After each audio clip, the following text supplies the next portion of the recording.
I want to start by apologizing to the victims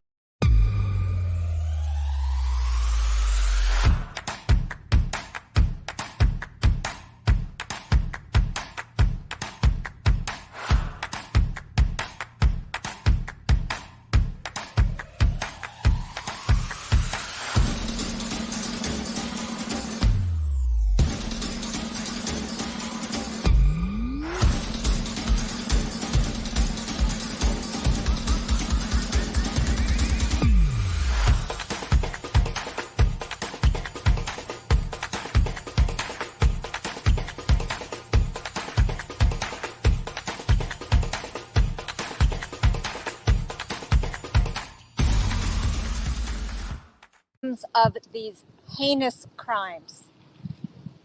I cannot imagine the trauma that you, your family, your loved ones, and this entire community is feeling as a reverberation from this violence. We recognize that Oakland is not alone in this recent increase in violent crime. Cities across the country are suffering, not only because of the influx of guns, both legal and illegal, into our cities, and the suspension of tactics and resources that we have relied on over the years, the interruption to the court system, and our ability to deploy officers during this horrible global pandemic. It is also important that we all denounce the racist targeting of the Asian community. You may recall that we were all here together at the beginning of this pandemic, recognizing that this community was impacted first and worst when COVID first arrived on American shores. That racism that continues to plague our beloved community and our nation must stop. The intentional targeting of Asian merchants and residents is abhorrent, and we will do everything within our power and resources to put an end to it. Now, I do have tremendous hope. I am excited to share with you that I expect within the next week to announce a new permanent leader of the Oakland Police Department.